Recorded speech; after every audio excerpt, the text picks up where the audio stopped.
আমাদের সৌরজগতে মোট ৮টি গ্রহ রয়েছে: বুধ, শুক্র, পৃথিবী, মঙ্গল, বৃহস্পতি, শনি, ইউরেনাস এবং নেপচুন।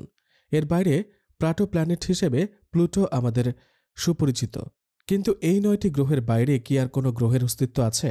জি হ্যাঁ, সৌরজগতের বাইরেও গ্রহের সন্ধান পেয়েছেন বিজ্ঞানীরা। যে সকল গ্রহ সৌরজগতের বাইরে অবস্থিত সেগুলোকে বলা হয় এক্সোপ্ল্যানেট। এখনও পর্যন্ত প্রায় ৫,৫০২টি এক্সোপ্ল্যানেটের সন্ধান পেয়েছেন গবেষকরা। But the interesting fact is, এই সকল গ্রহের অবস্থানই কিন্তু আমাদের মিল্কি ওয়ে গ্যালাক্সির ভেতরে। অর্থাৎ এখনও পর্যন্ত আমরা মহাবিশ্বের একটু ক্ষুদ্র অংশের গ্রহগুলোর অ্যাক্সেসই পেয়েছি। সো দ্য কোয়ারি ইজ, মহাবিশ্বে মোট কতগুলো গ্রহ রয়েছে? আদৌ কি বিজ্ঞানীরা এই সংখ্যাটিকে খুঁজে বের করতে সক্ষম হবেন? সেই সম্পর্কে জানব পৃথিবীর গল্পের আজকের এই ভিডিওতে। অসীম বিস্তৃত এই মহাবিশ্বের নানা অজানা রহস্য প্রতিনিয়ত আমাদের চমৎকৃত করে। আমাদের ছোট্ট মস্তিষ্ক মহাবিশ্বের বিশালতাকে ধারণ করতে অক্ষম।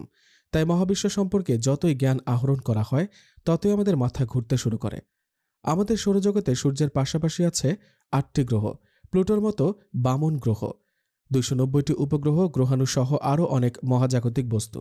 আমাদের এই সৌরজগৎ যে মিল্কি ওয়ে গ্যালাক্সির ভেতরে অবস্থিত, সেই গ্যালাক্সিতে সূর্যের মতো নক্ষত্র আছে আরও প্রায় ১০০ বিলিয়ন।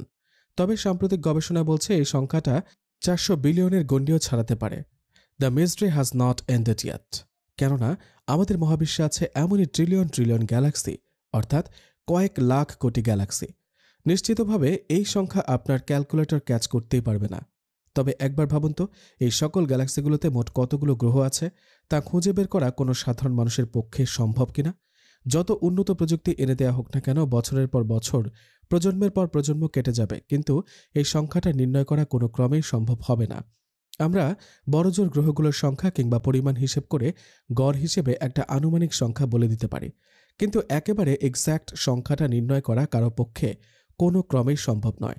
শুরুতে বলেছিলাম আমাদের মিল্কি ওয়েতে মোট ৫,৫০২টি এক্সোপ্ল্যানেট রয়েছে। এই সংখ্যাটাও কিন্তু নির্দিষ্ট নয়, অর্থাৎ এখনও পর্যন্ত বিজ্ঞানীরা এই কয়েকটি গ্রহ আবিষ্কার করতে সক্ষম হয়েছেন। এর বাইরে কত সহস্র গ্রহ যে আমাদের অধরা রয়ে গেছে কে জানে। আমেরিকান মিউজিয়াম অব ন্যাচারাল হিস্ট্রির জ্যোতির্বিজ্ঞানী মার্ক পপিনচক জানান, আমরা এই মুহূর্তে প্রায় ৫,০০০ গ্রহ সম্পর্কে জানি, কিন্তু অনুমান করতে পারি প্রতিটি নক্ষত্রের জন্য অন্তত একটি হলেও গ্রহ আছে। মিল্কি ওয়ে গ্যালাক্সিতে এরকম নক্ষত্র আছে প্রায় ১০০ থেকে ৪০০ বিলিয়ন। অর্থাৎ শুধু আমাদের গ্যালাক্সিতেই অনাবিষ্কৃত গ্রহ রয়েছে প্রায় ৪০০ বিলিয়ন। তবে এই সংখ্যা আসলে কত তা সঠিকভাবে বলা সম্ভব নয়। পপিনচকের মতে মহাবিশ্বে মোট কয়টি গ্রহ আছে তা খোঁজা আর আপনার শহরে কতজন মানুষ বাস করে তা গুনতে চাওয়া অনেকটা একই রকম। আপনি যদি ইন্টারনেটের সাহায্য না নিয়ে শহরের মানুষ গুনতে চান, তাহলে প্রত্যেকের সঙ্গে গিয়ে আলাদাভাবে দেখা করে গুনতে হবে। কিন্তু এভাবে চিন্তা করাটাও অবাস্তব, বরং আপনাকে অন্য পদ্ধতি ব্যবহার করতে হবে। একটি বাড়িতে কতজন মানুষ বাস করে এবং শহরে মোট বাড়ির সংখ্যা কত তা অনুমান করা বা গুনে দেখা অনেক সহজ। জ্যোতির্বিজ্ঞানীরা পর্যবেক্ষণের ভিত্তিতে অনুমান করেছেন প্রতিটি নক্ষত্রের অন্তত একটি গ্রহ অবশ্যই আছে।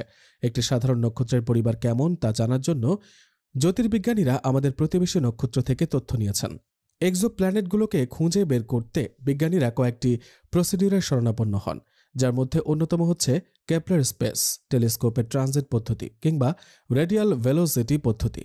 তবে এখন পর্যন্ত জ্যোতির্বিজ্ঞানীরা মিল্কি ওয়ে গ্যালাক্সির বাইরের কোনো গ্রহের সন্ধান পাননি।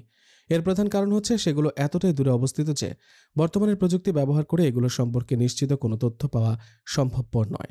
তবে সম্ভাব্য কিছু বহিঃসৌর গ্রহের তথ্য ইতোমধ্যেই প্রকাশ করেছে মার্কিন মহাকাশ গবেষণা সংস্থা নাসা। আশা করি এতক্ষণে হয়তো মহাবিশ্বে মোট কতটি গ্রহ আছে সে প্রশ্নের উত্তর পেয়ে গেছেন। তো আজকের ভিডিও ছিল এ পর্যন্তই। রহস্যের টইটুম্বুর মহাবিশ্ব সম্পর্কে নতুন কোনো তথ্য নিয়ে আবারও হাজির হব নতুন কোনো ভিডিওতে।